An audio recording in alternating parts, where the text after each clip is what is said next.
All right, this is my presentation on how I made enough money to support myself as a coach full time. I don't have another job or another income. This is all that I do. So I figured I'd share my story with you guys, and hopefully, there's something you can take out of it that might help you in your journey. So let's get into it. There's two kind of directions I came at when I built my business. And one was from the personal direction or the personal path, and one was from the professional direction, how I built my life and how I built my business. So I'm going to first get into the personal path. And there's three things that I want to highlight from the personal direction of building a business as a coach or as any kind of business. I First of all, I wanted to know why I was doing it. Why did I want to become a coach? What was I doing, and why was I here? Second, I wanted to choose what I meant by success, and I wanted to choose different stages. And then obviously, don't do what I did. I quit my day job, and I can tell you about all the pains and all of the stress and all the problems of not having a job for the last 4 years. It was not a fun thing to do. So don't do what I did. Mm. First of all, to know your why. There's a few points to that.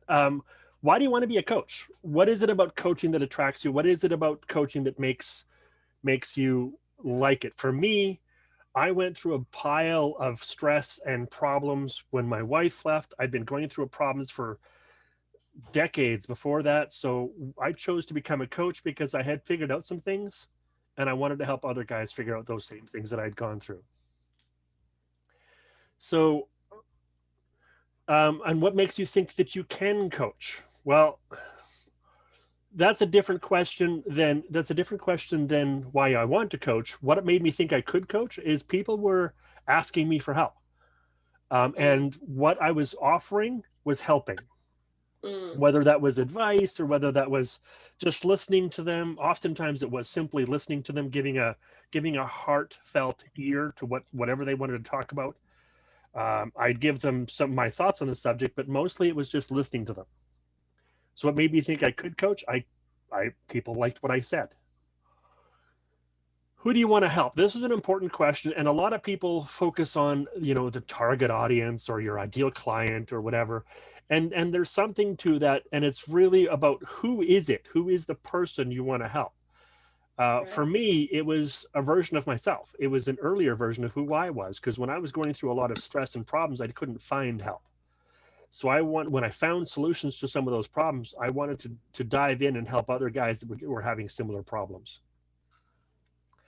And why do you believe you can help them? What makes you think you can do something for them? See, a lot of people who think about coaching never ask this question. What makes you think you can help the person you want to help? And a lot of people go, well, I want to help entrepreneurs, or I want to help business people, or I want to help, um, people who want to lose weight, or I want to help relationships, or I want to help this, or I want to, but they never figure out if they can actually do that. And I wanted to make sure that I could help the guys that I did want to help. I wanted to help guys that were going through my stuff, the stuff that I'd gone through. So I didn't start out by becoming a coach. I started out by writing a blog. I started writing a book that I haven't finished yet. I started writing about my experiences and sharing those written experiences with other people. And that's when I discovered that people loved what I had to say. Yeah. I knew I could help them because they told me that I could help them. And that's how I knew. Stages of success. So for me, this was, how did I know I was successful? Each stage is is important, because then we can choose our levels of success. For me, I wanted to get to that $10,000 a month, which a lot of coaches, a lot of online trading programs, they talk about your six-figure coaches. Well, for me, that's kind of like the final level. I want to get there, but that's the last goal I have, for at least as a cash value measurement. That's my last goal, as a six-figure income. I want to get to that 100 grand a year, and that's about the highest I want to get for personal income. Sure, I could find a way to spend more than that, but I don't necessarily have any needs more than that. And if I wanted to be able to support myself, I needed to be able to break that down into something less than that, because I wanted to be able to feel successful not making $10,000 a month. I wanted to feel successful making less than that. So I broke it down. I figured out, I got rid of as much as I could. I got rid of all the things I didn't need, and the subscriptions I didn't need, and the vehicles I didn't need, and the home I didn't need. I just got rid of everything until I dropped my expenses down to $1,200 a month. And I thought, if I can make $1,200 a month, I can live on my money as a coach. I can live on my income as a coach. And then if I can live on $1,200 a month, then when I get to 25, now I got money to go to movie. I got money to go for supper. I got money to take my kids out. I got extra money. I can buy a vehicle probably. And then so now I can get to that comfort level where I can actually live where I want to live, drive where I want to drive, go do what I want to do. So for that, $2,500 is all I needed for comfort. Most people can't survive on $2,500 a month. I can feel comfortable on that. For freedom, this is where most people want to get to have their basic needs met, is around 5K. Some people it's a little more, some people it's a little less. But for me, the freedom comes from 5K.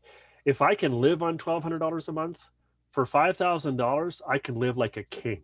I can have the vehicle I want. I can go where I want. I can live where I want. I can be where I want. I can hang out with anybody I want. I can take 4 girls on a date at once if that's what I feel like doing on $5,000 a month. Not that I would ever do that, but that's what I'm saying. I could do that if that's how much freedom I would have, how much money I felt I would have.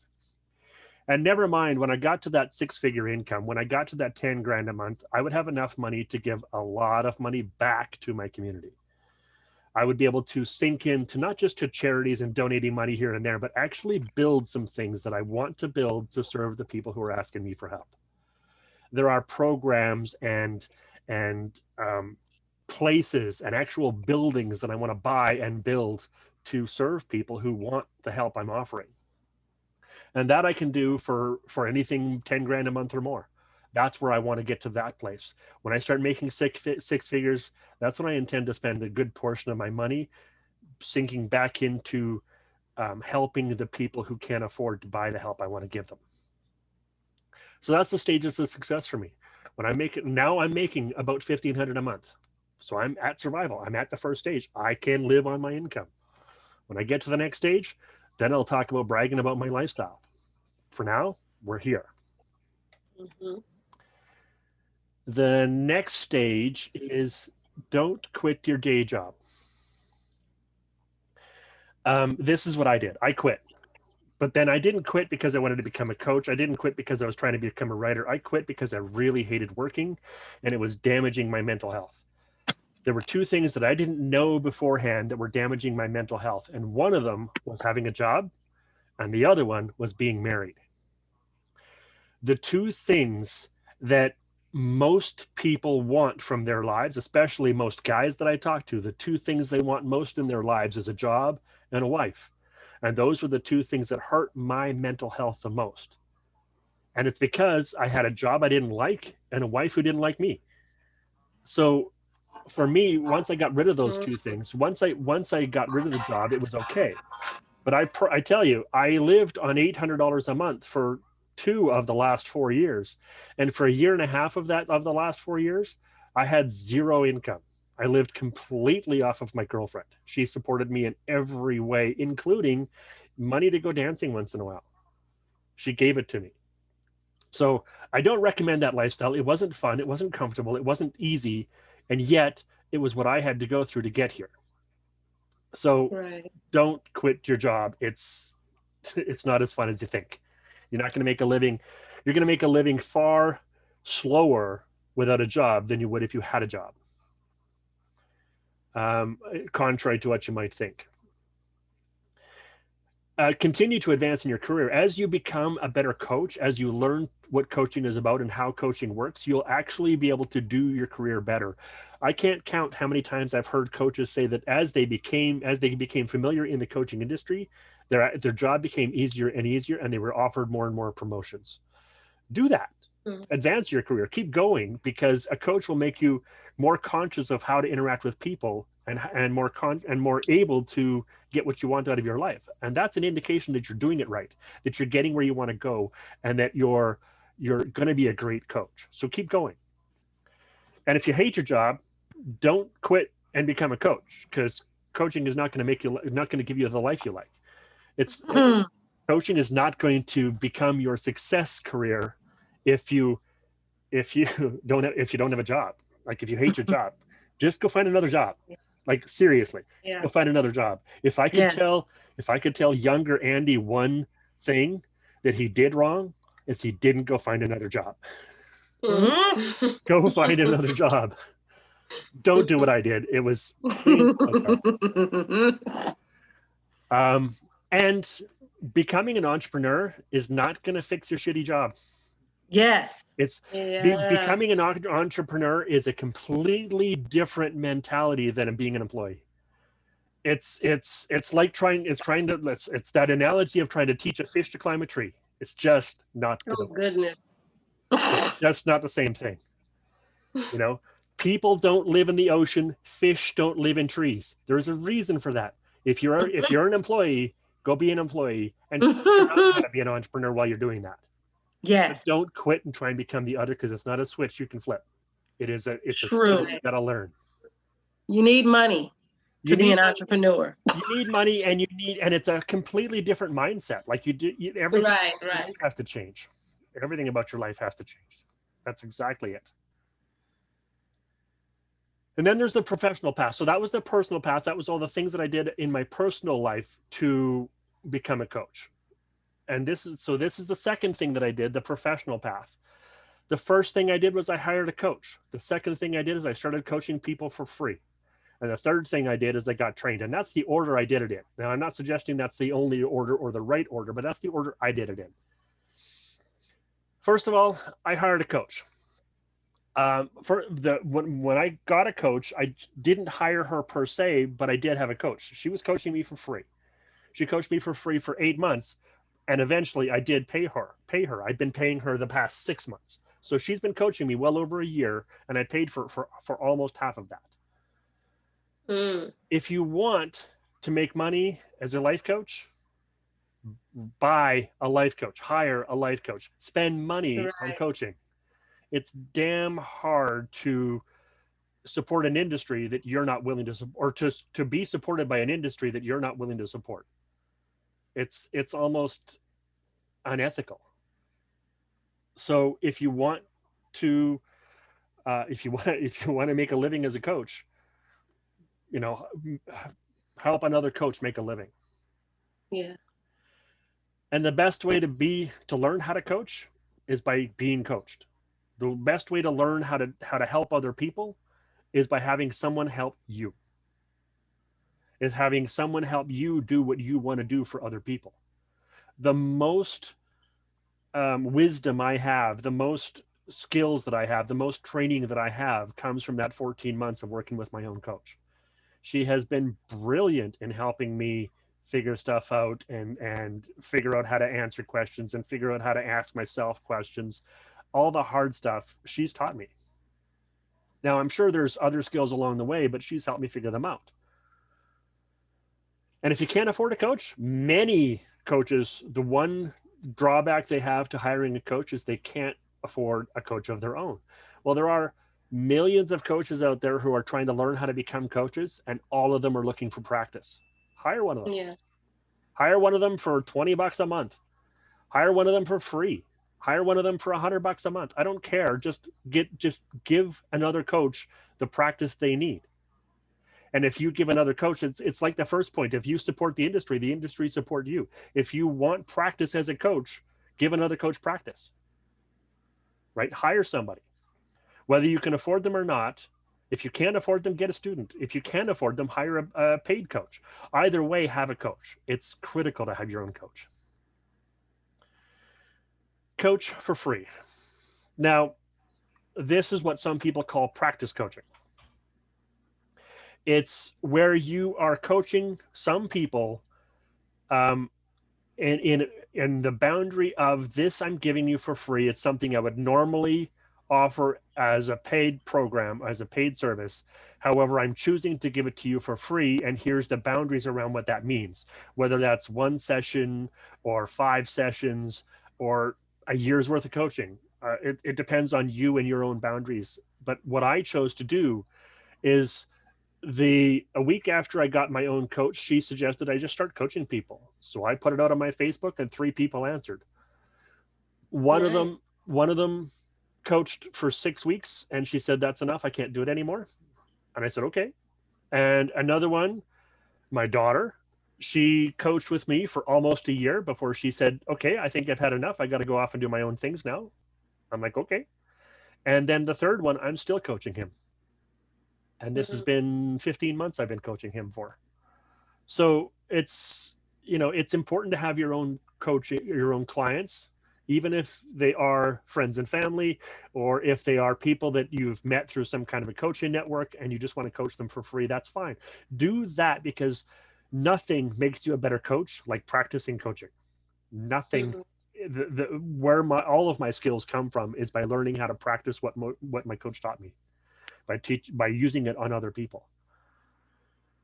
It'll help you learn what works and what doesn't. That's what it did for me. It'll help you learn who you help best. So when I discovered a bunch of people I wanted to help, this is the guy I wanted to help. Guys in crisis, guys with families and kids, guys who had incomes, homeless guys with addictions, guys who were called abusers. I wanted to help all these kinds of guys. And it helped me figure out which of those guys I could help best. And it turns out the deeper hurt ones are the ones that I can help the best. The ones with addictions, the ones who have half of my clients right now, I suspect of abusing their spouses. And that is a victory for me, because when I started, the one person I wanted to help most is the one guy everybody ignores, and that's the abusive husband. When somebody helps rescue his wife and children from his abuse, nobody has a kind thought for him afterwards. They want him to go away, to stop dating women, to stop hurting people. They want him to get help, hide in a hole, go to jail, sit in an institution somewhere. So we don't care. Just get out of our lives. Yeah. And that doesn't help them stop abusing. I want to help that guy. And if I can, I'd like to help them before his wife has to leave. Now, of course, I wanted to make sure that the wife and kids are safe first, but that's who I wanted to help, was abusive guys. And now I think half of my clients, I think, are that guy. So I'm in the place I wanted to be. I'm loving it. It helped me learn who I can help. And it'll help me refine what I'm doing for them. I have changed my program 4 or 5 times because of what the guys I'm helping are asking for. I'm offering services that other coaches don't offer. That's growth. Yeah, exactly. I'm offering services other coaches don't offer. I'm offering a style of coaching that most coaches wouldn't even call coaching. One guy just wants me to show up. He's scared of showing up for doctor's appointments or therapy appointments or counselor's appointments or even our coaching appointments. He's scared of showing up because he doesn't want to talk about the hurt stuff. He doesn't want to talk about the feelings or the pains or the problems. He just wants to talk about farming and fishing and hunting and whatever he wants to talk about. I'm like, okay, you pay me and I'll be your friend. And it's simple as that. He just wants to talk about light stuff. He doesn't have a guy who he can reliably talk to. Most of his guy friends avoid him. I know why. He's got issues in his life, and I'll help him with those.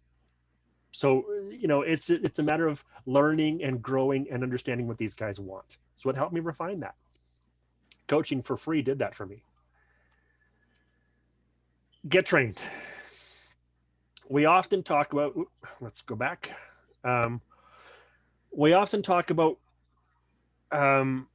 coaches need to have certifications. Should you have a certification? Is it required? Isn't it required? I started coaching before I ever got certified, before I ever got trained. And I'm a far better coach because I got trained, because I bought a course, took the training, did the work. And there's a few things why a lot of coaches don't, is because there's a lot of coach training courses out there that teach coaches how to do 1,000 different things.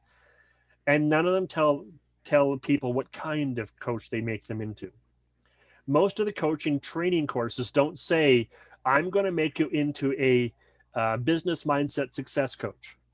Most of the courses don't say, I'm going to make you into a trauma recovery coach. Most of the courses don't say, I'm going to make you into I specialize in coaches who have psychotherapy backgrounds, and I'm going to make you into a coach who uses psychotherapy. Most of the courses don't say those things. And yet, almost all courses do specialize in a certain kind of coach. And it would be a disservice to find a course that doesn't teach the kind of coaching you want to learn. So there's a few things to do. Plus, there's lots of courses out there that are just teaching how to become coaches, and they've never been coaches. So there's two reasons to be careful with what you learn, and you do want to get certified, because when you find the course that does teach what you want to learn, nothing is more valuable than learning that. There is a system, there is a style, there is a way to teach what you're trying to teach, to coach what you're trying to coach. There's a way to do that. And when you find the person who can teach you that, there's nothing more valuable. The second point, dive in. There's so many people. Of all the coaches that I have heard the statistics on, the statistics that I've heard say that something like 70 to 90% of the people who buy their courses never do the work. If you're going to buy a course, if you're going to spend that kind of money, do the damn work. If you want to be a coach, right? If you want to be a coach, do it. Dive in. Do the fucking work. Like it's not rocket science. If you're going to buy the course because you want to spend some money on this dream of yours, fine. There's lots of dreams. I could use a Lamborghini. That's my dream. Absolutely. Right. But if you're going to spend the money on, I'll put one up right now. Exactly. Exactly. But if you're going to spend the money on a coaching course, do the work. And just do the work. And then another advantage of having a coaching course that most people ignore is the people in the course. If you did the work and found a course that, first of all, they actually do teach what they know, and second of all, they are teaching the kind of coaching you want to coach, there's a good chance that other people in that course also want to do the kind of coaching you want to do, and probably are great people to network with. You can talk shop with them like we do on this group. You can share stories. You can even practice coaching with each other. And the last point is, if you found a course you're in alignment with, hire a coach from that course. At the first chance you get, find the money, find the resources, do what it takes to hire a coach from that course, because then you'll get the practice, you'll get the experience of being coached the way you want to coach. You'll understand what it is you want to do by somebody doing it for you. And that is priceless. That's a priceless amount of experience. My coach teaches the deep stuff, teaches the heart, the trauma, the pain that's in our lives. She teaches us how to get past that. Not by digging into psychotherapy stuff, but by analyzing the stories we talk about, analyzing the identities we have.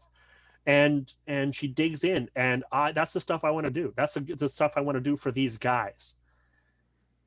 Is your wife really the problem, or is there another thing you can solve that isn't her? Mm-hmm. Is your kids really causing all the stress in your life, or is there something you can do to reduce your stress? Mm-hmm. Right? And that's what I want to do for these guys. So that's what doing this, getting trained through this certification course has done for me. She doesn't help guys with abuse, but she does help people with self-esteem issues, which abusers have that. Mm-hmm. So it's been great. It's been a great resource. So just in summary, I took two paths. There was the personal path where I went through all of the things that I did in my personal life to make me ready to become a coach, and the professional path that is strategically how I built my business. And in order to become as successful at anything as an entrepreneur, you need to focus on both of those two areas. And I did. That's it. Thank you. Is there any questions you guys have? I like it. I love it. Perfect. Awesome. Then I will stop recording.